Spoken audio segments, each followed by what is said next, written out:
Okay, great. So, hello and welcome to another episode of How I Just Got Hired. These podcasts are about tales of the new hired. I'm your host, Amir, and I believe everyone has a story worth sharing.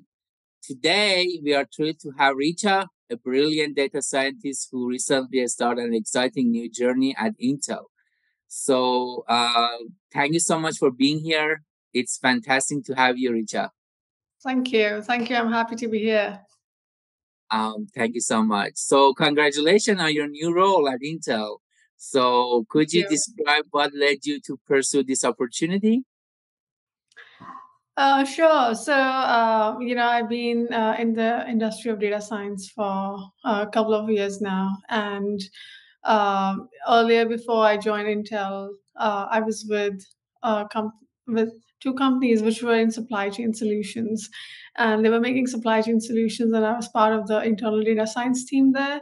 And it was in later last year that I had to search and find a new job which would match my skill sets the best. And, with my job search and reaching out to people, and we can discuss all of that. I was able to get this job at Intel. Yeah, congratulations again. Thank so, you. Thank you so much. I took a look at your LinkedIn profile. I saw your passion about data driven solutions. So, can Mhm. you tell me how you discovered your interest in data science and what keeps you motivated in this field? Yeah, sure. Right after I did my undergrad, I did my MBA in finance, and I started my job in a financial sector, in a financial industry. So I was part of the commercial bank there, and we used to do analysis there. But back then, in 2008, we used to do very raw analysis, and that's when when I was working there, I worked there for around 5 to 6 years, and that's what got my interest into data science. And I'm like, there are better ways of doing analysis rather than just doing in Excel or running a pivot. And I started researching, and I found there were these courses for analytics. And I enrolled at Arizona State University to do my Masters of Science in Business Analytics, so I could learn formally the way of analyzing the data, because human eyes can read the data, but when we use machine learning, it becomes even more powerful. And that's what I wanted to learn. So I joined the business analytics group at Arizona State University, and after I graduated, I started my first job as a data analyst. And when I started my job as a data analyst, I was able to use the skills and the tools that I learned in my Master's of Science course at ASCO. And I started doing like hands-on SQL and part of the data warehouse team, building and maintaining tables. And so when I was using the data there, it was all like we were preparing the data and keeping it, and we were passing it on to another team to use it. But then I'm like, we can do even much more rather than just analyzing and being descriptive and diagnostic with the data. We can get predictive and prescriptive, and that's when I started. Kind of like started brainstorming that idea with my team that we should use it for something more. And that's when I was able to start our own in-house data science team at Blue Yonder, where I was working. And we started using our own data because we were already collecting, and we were capturing it and historicizing, and all of that was being done. And then we had a lot of use cases. So then I was able to build proof of concepts and kind of prove the idea that we can use data science internally. So, long story short, I mean that's my journey of how I got into like formally data science. Awesome, awesome. So everybody has a unique story when it comes to searching for jobs. How long have you been open to work? And what did you do most to get yourself ready for interviews in terms of networking? I really like to know about more about your unique story. Yes. So like job searching is not like, I mean, at least from my experience, I can't do it today. It has to be a process. So networking is the most important. The first job I was able to get after my graduation from ASU, it was through networking on LinkedIn. So I would reach out to people and I would show my interest in pursuing a job in the company. And the thing is that a lot of people are getting these requests, but I guess it's about being persistent. It's about sending the right message. It's about personalizing the message. So when I reached out to this random person on LinkedIn and I kind of showed my interest in the company, and I said, can I learn more about the analytics team in your company? And people are very helpful. If I would reach out to say 20 people, at least two would respond back and they would say, yeah, let's have a phone call. Because if they even don't have a job, they might refer you to their friends who have an opening in their company. So, I mean, like since I've been in this industry, I have been active on LinkedIn to network, to create my, circle there, and which has paid off.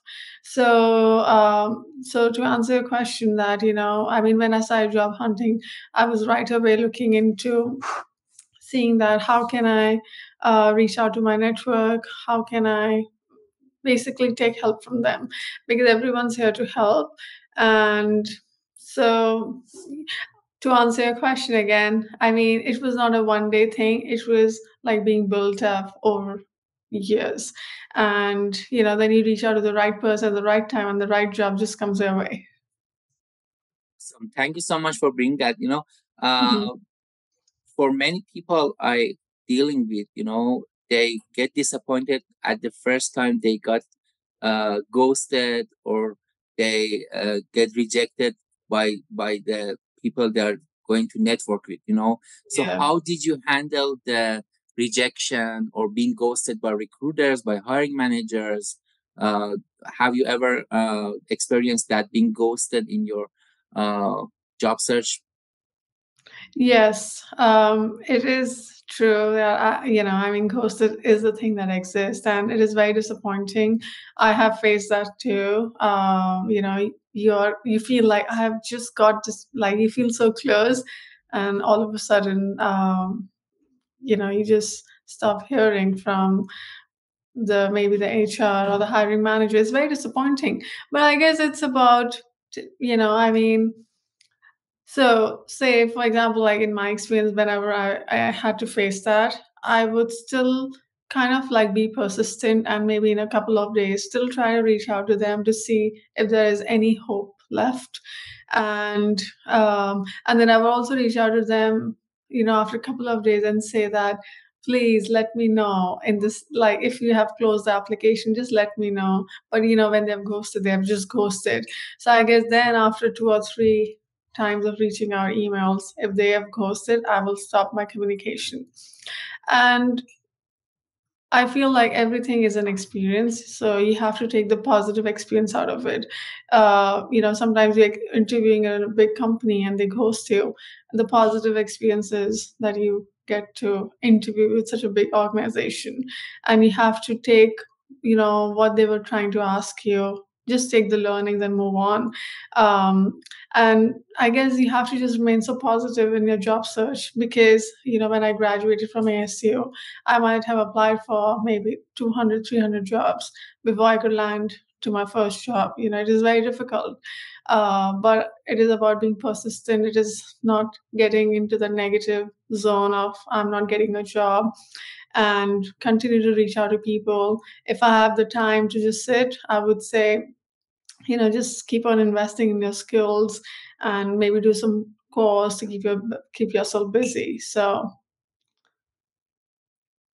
Yeah, thank you so much. mhm. um, it was a very uh, well experience for me that you uh, elaborate on this, being disappointed for some applications, and it's a number game. You have to apply, you have to make your network working for you. Yeah. So, thinking back on your job search, anything you wish you would known or done differently? Anything I would say, I don't think so because it happened very quickly with me. Like I would say, when I was ready for job search, very quickly I reached out to the right people I knew in my network, and also I feel like it's very annoying if there is no opening in the company and you reach out to people, and like do your homework before you reach, because everyone's so busy, you just don't want to disappoint. Because I get to, like, people reach out to me and I'm like, there's no opening. At least do your homework before because you kind of break that communication line if you reach out to the wrong people at the wrong time. So I would say, like, whenever I was ready, I was reaching out to the right people and doing my homework if there's an opportunity open. And so I wouldn't say that I can kind of zero down on anything I could have done differently, because I feel like, again, it was not a one day thing I did. It was a build-up of maybe 7, 8 years of my networking, reaching out to people. And first, when I would reach out, I wouldn't say right away that I want a job in your company. I would say, hey, I would love to learn more about how, your company is headed. So show interest in the company, then rather than show interest, I want a job right now. So I guess that really, because the first job that I had taken from LinkedIn, like through LinkedIn, like reaching out. So my hiring manager, he finally hired me, and he told me that he really appreciated that how persistent I was, because it showed that I was interested in the job. But my persistence was also very well paced. Like, I was not like sending a message every day, can you give me an update? I was not doing that. It was a very well paced, because you have to be mindful of, people are busy and it takes time, to get a job. So I guess it's about the strategy. And I know it's very hard. Like, I have been through those process of job hunting. Then there are days when you don't have a pipeline, you don't have any interviews lined up. And then, you're like, what am I supposed to do? But again, it's also sometimes, like, if I wanted a data scientist job, sometimes you have to start small. So I wanted to be a data scientist right away from when I graduated, but I decided to start as a data analyst, because you kind of build up on your skills. And another very good way, sometimes, is, say, if I want to be a data scientist but a data analyst is open, just get in as a data analyst, and like, eventually you can transition in the same company as a data scientist, because that is much easier to do, rather than just focus on, I want to be a data scientist and I want a job like that. Amazing. Yeah, exactly. So before we go to next question, I really want to say about talk about your mindset. You know, how did your mindset help you stay motivated during your job search? And uh, it what was your darkest time? I don't know how many companies, especially for the current role you before Intel, you have applied for, you get offered for interview, being interview, but well, definitely maybe you have faced challenges, so how did you keep motivated? So yes, there are dark times, and everybody has different kind of problems. Like, some people, when they're job hunting, it could be the financial problem. Like, when I'm on a visa, it could be a visa problem. So everybody has such problems, and like, as you said, yes, I did run into those dark moments, and when I'm like, oh my god, I just don't see light. It's so much darkness that when will I get my next job? But I would say that in those times, you have to just keep, there are people use strategies, because you have to take yourself out of those dark moments. Because if you have so much of darkness and negativity, it impacts the job search. So, I mean, I love to meditate. So I would take time. And if there are times when, I would see there's no pipeline for me and complete darkness, I would just take take that day off from my job search, and I would just sit down, maybe go for a long walk, and just try to clear our mind, because it's a process. It will not happen in one day. And I believe that when there's a right job for you, it will just come around. But I know it's easier to say than when it comes to you. But trust me, like, I've gone through those times myself, when I've been job searching, and it's hard, and there have been days when I'm like, oh my god, I've got no pipeline. But I believe that you have to take that effort to take yourself out of the negative mindset, because then it impacts your job search. It impacts when you're filling up the application, because then as a machine you just keep on uploading these resumes, and when you're reaching out to people, it's very fake. So I guess find a strategy to take yourself out of the negative zone. Some people work out, it works out for them. Some people like meditate, some people would like long walks. Something, take your dog for a walk. Something has to be done, like you have to change something. And also I feel like you need to remind yourself of all the other blessings that are in your life. Yes, you don't have a job, but then there are 99 other things that are there. So I guess, long story short, you have to take the effort to take yourself out of the negative zone. Because I will also say, when somebody is going through job hunting, yes, we do have a family with us and everything, but the person who is going through is the person who's going through the job search. So, the person has to take some effort to, take yourself out of the negative space, because a job will come around. It's not that in 10 years you will not find a job. You will. It's just that the right job will come around whenever it has to. Actually, definitely. Yeah. So, interviews definitely tough, and preparation for interviews may take times. Yeah. So, can you share any tricks or tips, uh, you use to prepare, especially for a big company like Intel, for technical question, behavioral question? How did you prepare yourself? So you have to be very natural. First of all, if you have a project on a resume, you should know it like in and out. Secondly, uh, now when we interview, they want to see, say, especially like as a data science, they want to see in numbers, how did you make an impact. So when you're trying to interview, just speak in numbers. That, say, if you worked on a machine learning model to reduce customer churn, right? So maybe that's a project in my resume. So then in that case, you have to first of all explain, like, on a high level what you did. Sometimes they will dive deep into the variables they have used, so you can use those variables. And then secondly, you need to now speak in numbers. You need to speak, how did you impact. So it could be that the customer churn in the company was at 8%, but with my model I implemented, in 2 years it was reduced by 0.75%, which meant $300 million saving for the company. So now you're speaking in numbers.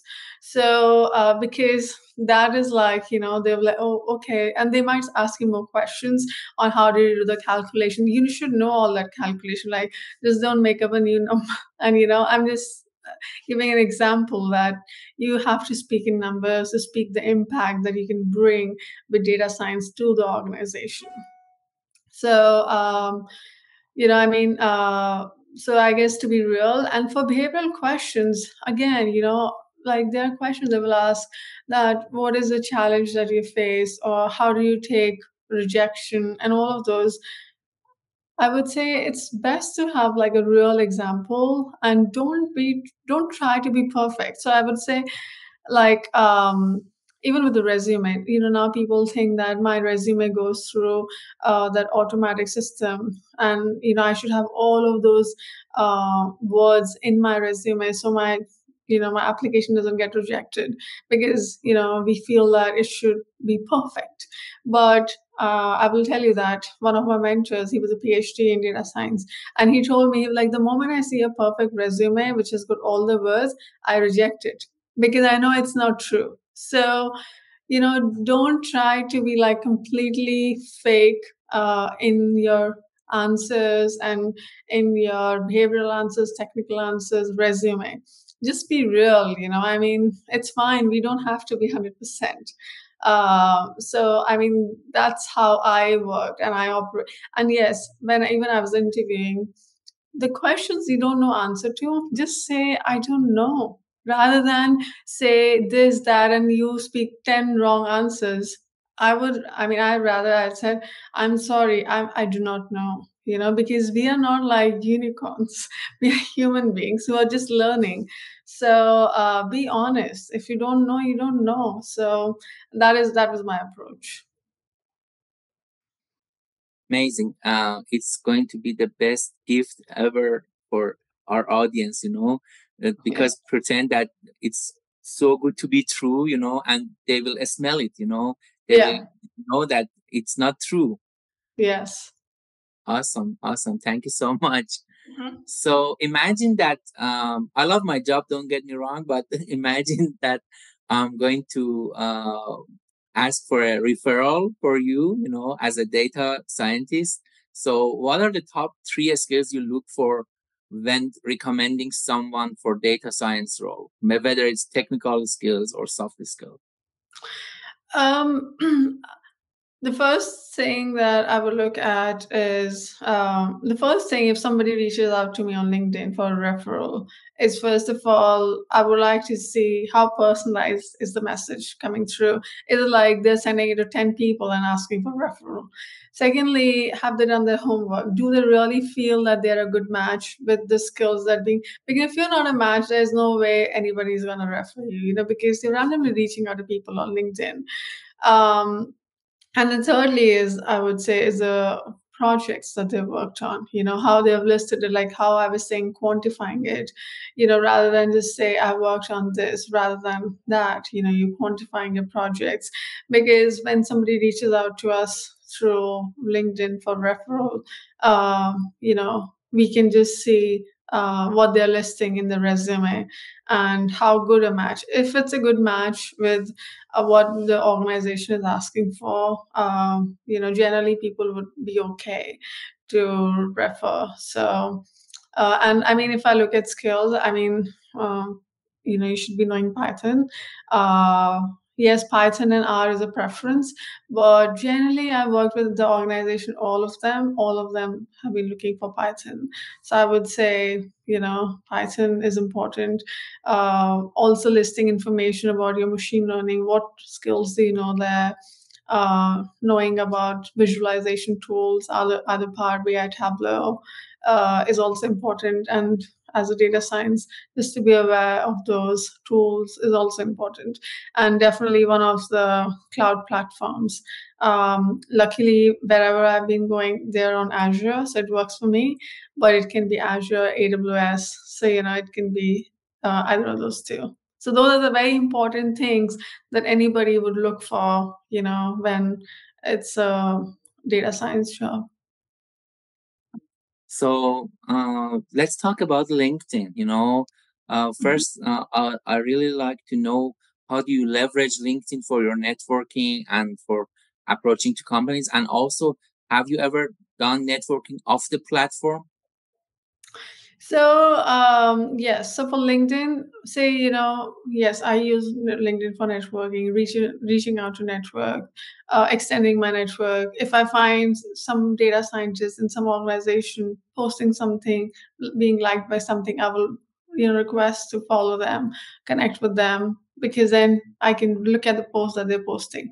So that's one way of LinkedIn that you kind of just extend your network. Now, the second important thing of like LinkedIn is that you need to post some things. You need to post, say, some work that you've done.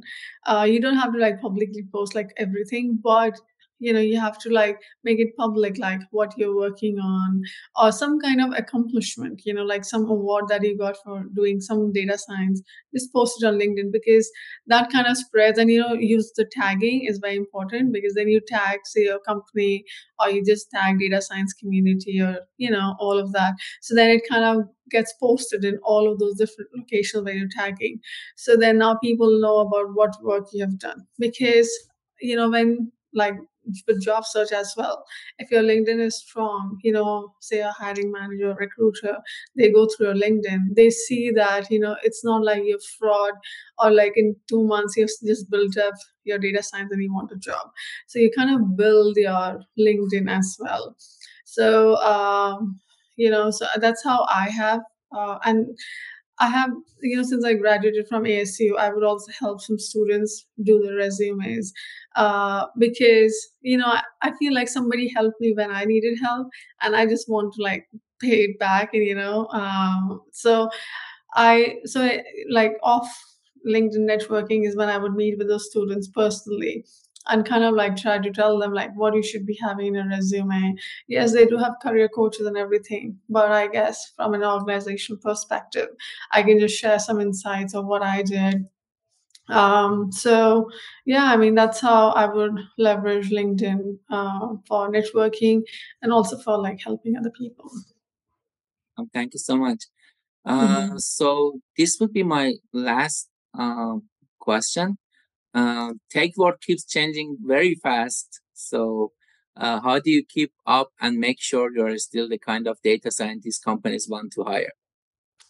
Yeah, so that's a great question. And because there's so much learning stuff available now, it's hard to keep up. It can be a full time job to just keep up to speed with and learning.